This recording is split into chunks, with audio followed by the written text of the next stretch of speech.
Benvenuti tifosi del Napoli.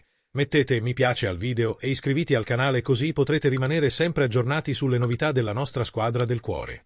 Andiamo al video. Il giornalista Umberto Chiariello, nel suo consueto punto chiaro, ha parlato del forte appeal che il Napoli ha ora, partendo dalla notizia della preferenza di Sanco per il club partenopeo, anche a discapito della Juventus. Gasperini lascia l'Atalanta, potrebbe dirottare la sua carriera a Torino. Sapevate che Gasperini è un juventino molto più tifoso di Antonio Conte? Gasperini è di Torino, non di Lecce.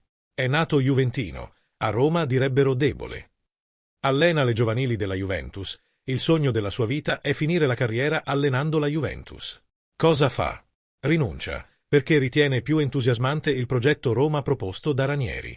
Ranieri rinuncia alla nazionale per non abbandonare questo progetto, ma Antonio Conte era dato per scontato. Se Chirico avesse buttato via casa, bastava chiedere, l'avrebbe buttata via. Era assolutamente convinto che Conte sarebbe tornato a casa di sua madre, e a Elkan sarebbe bastato uno schiocco di dita e sarebbe scappato.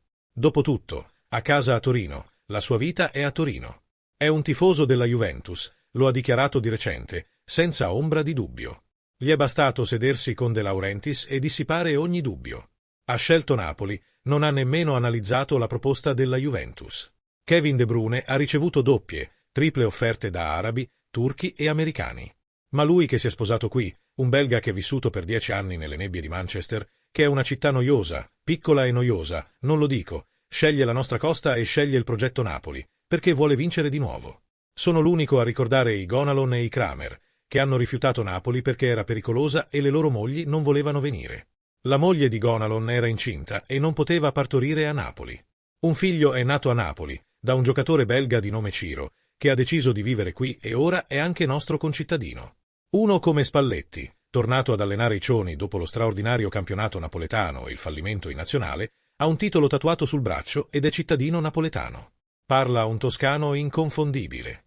Maurizio Sarri, che può essere una persona un po' instabile, continua a professare il suo amore per Napoli e considera il Napoli, in questo momento, un livello superiore al resto. C'è unanimità su Napoli. Come mai prima d'ora, la gente sceglie Napoli, sceglie il Sud, sceglie i progetti del centro-sud. Il mondo sta cambiando, lo scudetto capovolto, non con la punta in giù, ma con la punta in su, perché l'Italia si sta capovolgendo. Un'Italia geocentricamente e politicamente settentrionale, basti pensare che in questo prossimo campionato ci saranno 14 squadre del nord, 4 del centro-nord. 18 su 20. Oggi la geopolitica parla napoletano. Se uno come MC Tominay accoglie Manna in casa sua e abbraccia con entusiasmo il progetto Napoli, uno che è nato nella periferia di Manchester, suo padre è scozzese, ma lui è inglese. Vive, cresce e lavora per 10 anni al Manchester United, uno dei marchi più famosi al mondo, è entusiasta di arrivare a Napoli e diventa iconico con il suo gol in rovesciata. Miglior giocatore del torneo. Uno come Romelu Lukaku, un giocatore internazionale che non vede l'ora di riabbracciare il suo Conte. Buongiorno. Il capitano del Torino, nato a Torino, vede Napoli come destinazione. Beukema dice alla sua squadra a Bologna: «Voglio andare a Napoli». Ndoye dice ai suoi giocatori: «Voglio andare a Napoli». Tutti vogliono andarci, e non sentiremo Benitez in una conferenza stampa di presentazione di David Lopez dire che non è certo Gonalon, che rifiuta il Napoli. Oggi Napoli è una grande attrazione globale dal punto di vista del marketing, dell'immagine, del turismo, del marchio e della squadra di calcio. Un brasiliano che ha già viaggiato in tutto il mondo ed è stato anche in Giappone, Guillermo, arriva a Napoli come giocatore di futsal, perché il presidente perugino ha saputo trovare il grande perno brasiliano. A Napoli arriva Kevin De Bruyne, uno dei più grandi campioni dell'ultimo decennio.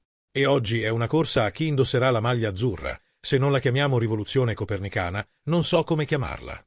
La concezione tolemaica del calcio, quella che vedeva la terra piatta con Inter, Juve e Milan all'infinito, governando instancabilmente il calcio italiano per secoli, non ha più ragione d'essere.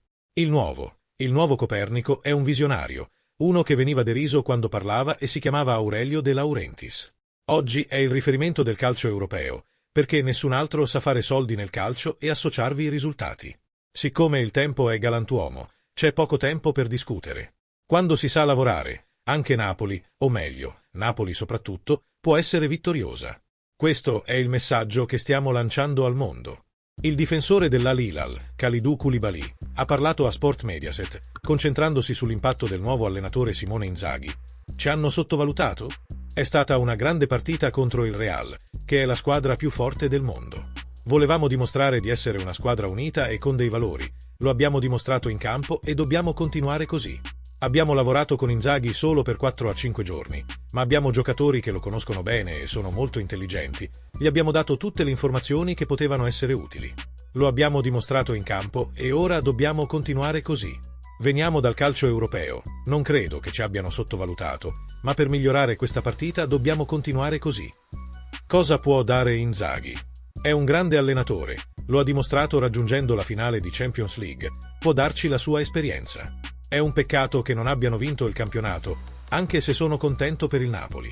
È arrivato per rinfrescare la mente a tutti, conosciamo il calcio che vuole e la sua mentalità in campo, quindi lo conoscete meglio di me e sapete che non molla mai. Sapeva che potevamo fare qualcosa di grande contro il Real Madrid ed è stato il primo a crederci, lo abbiamo confermato sul campo. Ora, tutto questo deve essere valorizzato domani con una vittoria. Senti ancora i tuoi ex compagni di squadra del Napoli? Sì, li sento ancora. Sono molto legato al Napoli, il mio cuore è lì. Sono molto contento per tutti. Ho anche mandato un messaggio al presidente perché sta facendo un ottimo lavoro. Sono stato al Napoli per 8 anni e sono molto orgoglioso di lui. Spero di rivedere presto i miei ex compagni di squadra. Cosa ne pensate, tifoso del Napoli? Mettete mi piace al video e iscrivetevi al canale. Forza Napoli sempre!